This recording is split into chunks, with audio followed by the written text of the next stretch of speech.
space has to do more than one thing. It used to be you went to your cubicle, Right. It's 65 high, you went back there, you went to the lunchroom, you got your lunch break, you went back to your 65 high. That will never be back. This is about community and culture and brand and health and well-being and workflow and connection and knowledge. And this is about we are better together. Welcome to the DuPage Business Beat, a podcast about today's biggest business issues told from a Chicagoland perspective. Hello, everyone, and thanks for listening to the DuPage Business Beat. I'm Greg Bedalov, President and CEO of Choose DuPage, and I'm pleased to be joined today by Julie Watts of Corporate Concepts and Josh Tremblay of Wight & Company. Julie, Josh, welcome. Thanks for being with us today.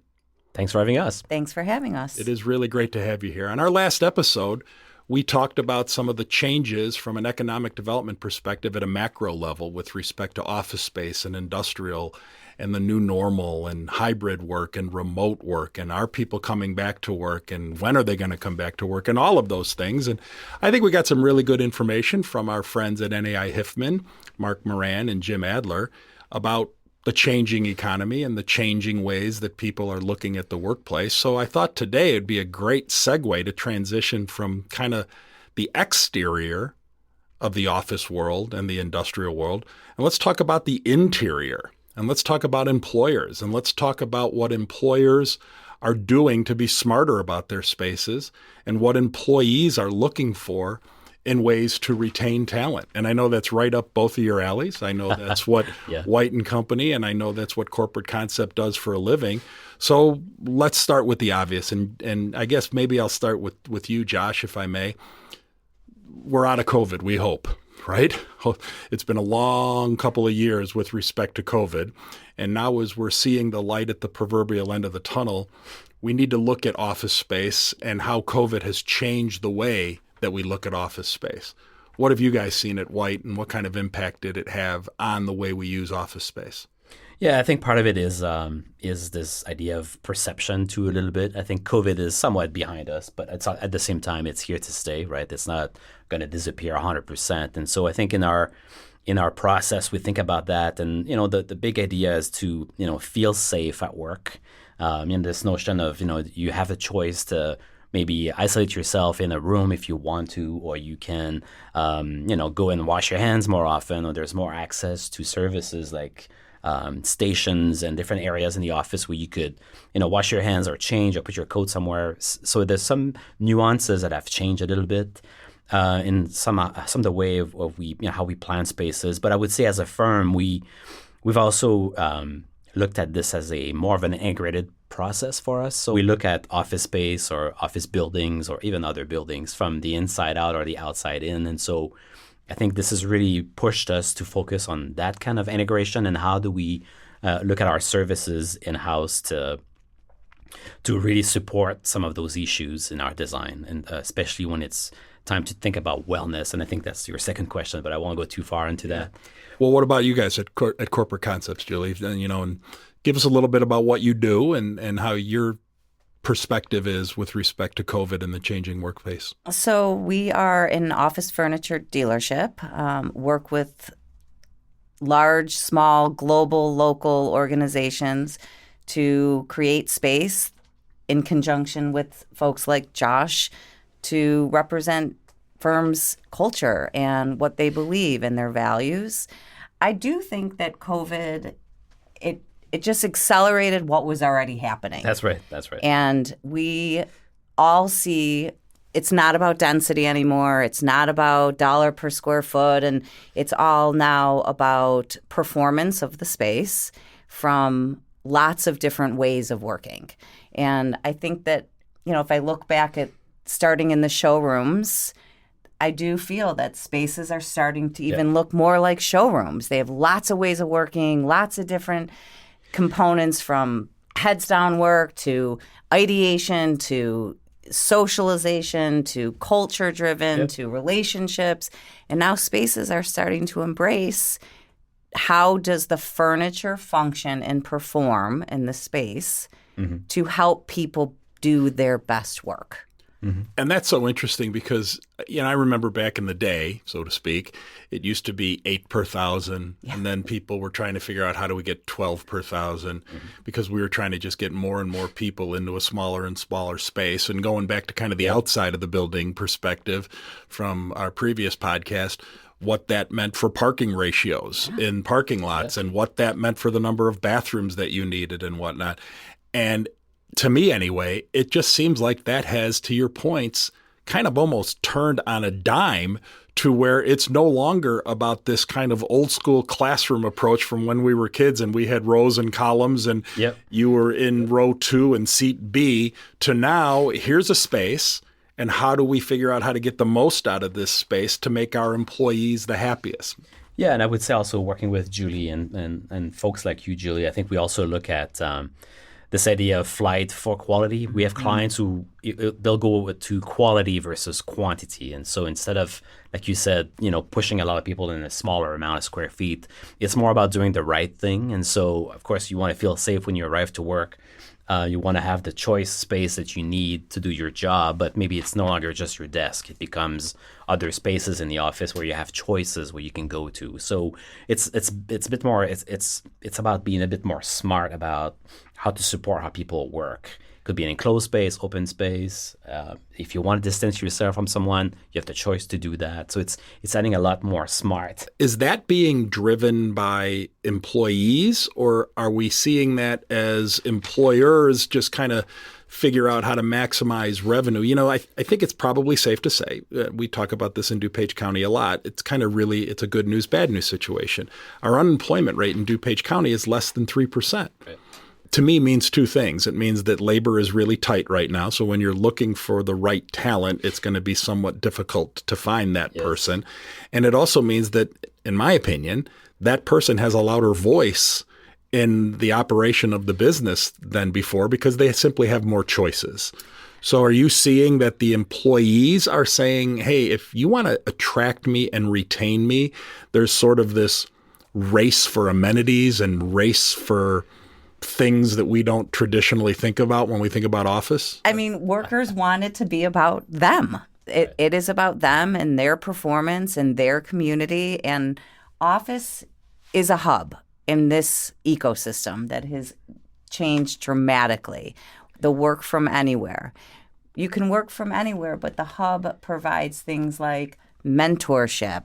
I mean, I could list culture, people, tribal knowledge, being part of something, being part of a team, being part of an organization and their values. How do you design for that, Josh? It's a whole experience from the arrival point to when you leave at night. And so as soon as you arrive, I think our employers are also asking a lot from their space. They want to make sure that you feel like you're working for a company X, and that's the culture when you arrive. And this whole notion of purpose and what we do at this office is now to the surface of everything. It's not just an office to be an office. There's a reason why you work for this employer or the reason why you took the job. And so I think the experience that we create in an office environment is to kind of bring you back to the source of why you're there, with the brand identity and the purpose of what you do there. And so it's a mix of both to me. Employers are really trying to kind of infuse some of that too, so employees want to be there. Mm-hmm. And then why are they coming back to the office? It's to meet. It's to, like you said, to get mentorship with someone. It's to learn. Is to also progress in their own careers. And you can't just do that sitting at home 100%. It's just not going to work, depending on what you do. Are your companies embracing this? And what are you seeing within your own workforces as a result of some of these changes? I say people take a position for the company and they stay for the people. Our culture is one in which we want to be together. We are more efficient with our time. We are more effective as a team. We communicate and collaborate so much clearer to be able to then put an output to a client. And those don't happen on Zooms, and those don't happen alone in the corner of your house. The challenge with Zoom and Teams is that you have to schedule that time, which is always a challenge, right? Where right now I can turn around and talk to Kate next to me and say, hey, Kate, how are you doing on this? How are you feeling about that? Because some of our designing a project is not like, it's It's not like painting a wall or assembling a door handle. This is like, it's designed as back and forth. A little more nuance to it. There's feelings involved, and it's much more than just doing something. It's creating. This whole creativity process is a back and forth between younger staff, older staff. We ask opinions from engineers. So sometimes it's nice to have the team nearby just to kind of turn around and ask a question instead of having to schedule a time to talk about it. And so we try to create these environments, because if you're coming to the office, then that's because you need to meet with someone. And so we want to make sure that some areas are maybe more private, more focused for the work itself, and some areas are more shared and amenity-like for people to have maybe a work suite you can book for a few days, or a desk. So it's complicated, but every organization is different. So give me an example of some of these amenities, if you will. We throw that word around a lot. It's an amenities race, and we need to have more amenities for our workers. What are we, I've been doing this long enough where an amenity used to be a pop machine, or an amenity used to be a ping pong table. What are we talking about? It sounds like you guys are thinking a little more globally, or a little more It's a little more from the heart. Yes, you're dealing with humans, right? And so I would say that it's okay to take an hour break and go work out in the middle of the day, right? It's healthy. So it's more about, what makes sense for you today and your scheduled meeting, right? So if I'm home, I can do whatever I want whenever I want. So why not do the same at the office, in a way? As long as you meet your deadline and attend all your meetings, you could go work out in between, or you can go and hang out at the cafe and have a cup of coffee with a friend, or have a meeting there. So where and when and where work happens is different now. It could be anywhere in the building, in the facility. It doesn't have to be at your desk or at your office. And part of work is the socialization, the entertaining, the collaboration, the respite, right? Things that weren't even in our vernacular not too long ago. Focus work. We are absolutely not ever going to abandon the private office and the workstation. Okay. Those will remain critical factors for most organizations. Mm-hmm. It's allowing people to exit and be a part of something. As Josh said, purpose. There's more purpose spaces for folks to thrive. We come together to ensure that all of the spaces work for the client. That goes through workplace strategy and change management. And what COVID has brought is this very leaders now are listening. They want to understand their employees. They're their number one spend every week, month, year, and how to gain a great performance out of them, alone and together. Like I said, it's not all about the walls and the desks. It's about how people behave. And so you can easily look at an existing space and maybe reassign a few rooms. Instead of being private offices, maybe they become, team rooms, or something that could be reserved for a couple hours. Maybe you could share an office with somebody else. And that's a hard one to swallow, and it's not for everybody. But, we have clients that are really looking at everything from, inside out. Maybe you need 2 days a week of a private office to do your job. And maybe the rest of the week you could be more mobile. You could be in an open desking, or, a team room with a larger group. And so we get all of that on the table up front with our clients. And again, our Gen Z, our Gen Xers, and millennial, they all give us their opinions. And so it's interesting to see it all on the table and align everybody together. And we've never had this many generations in the workforce. Yep. Good point. So to Josh's point, the outcomes that different age brackets need out of the space will be different. Today you see 20 types of work styles. Mm-hmm. So workplaces, work points that we would call them. Right. And space has to do more than one thing.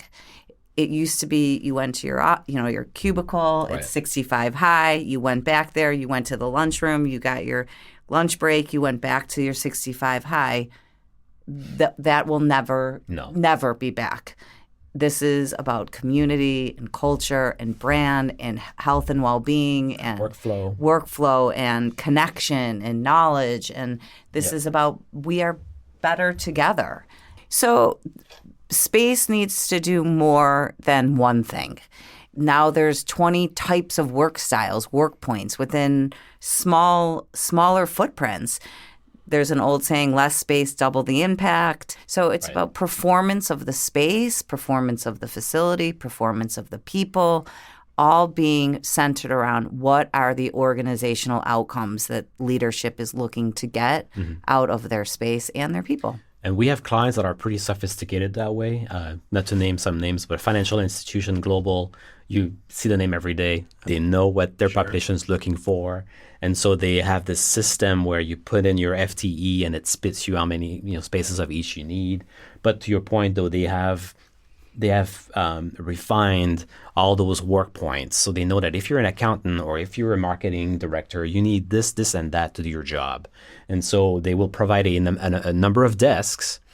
In this case, there are about 825 employees, and then we have 350 desks for them. Okay. The rest of the space is called choice spaces. And those choice spaces are, like you just said, Julie, it's a place to focus. They're like micro offices, 6x8, private office, glassy.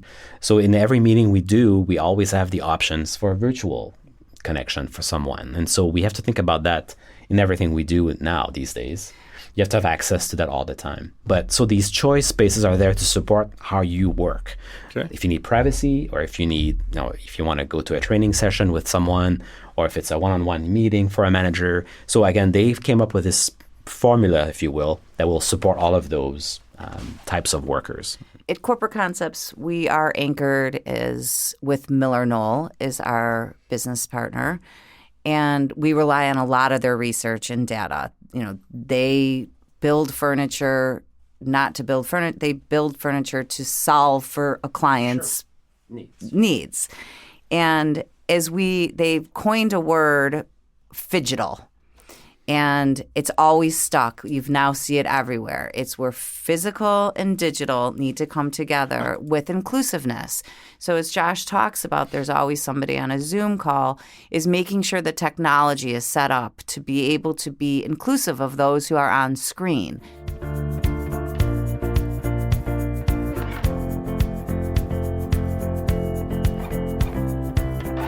Julie, you said this is not changing. This is here to stay. Future think. Put the crystal ball in front of you.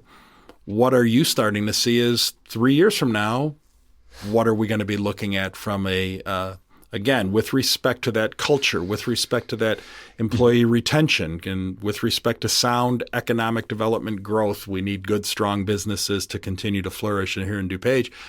What should employees and employers be keeping their eye on in terms of future trend from an office space? Well, I think we're there. I mean, the future is now. I would say hospitality is a big one, right? So if we're going to bring people to the office, square feet are more expensive on a daily basis.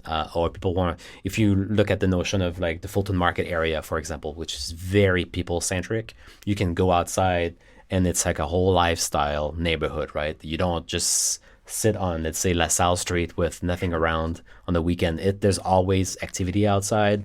There's like these hubs and places to go hang out after work. It's like a whole lifestyle. So the point I think behind that is that employers should really provide like a better hospitality for their team.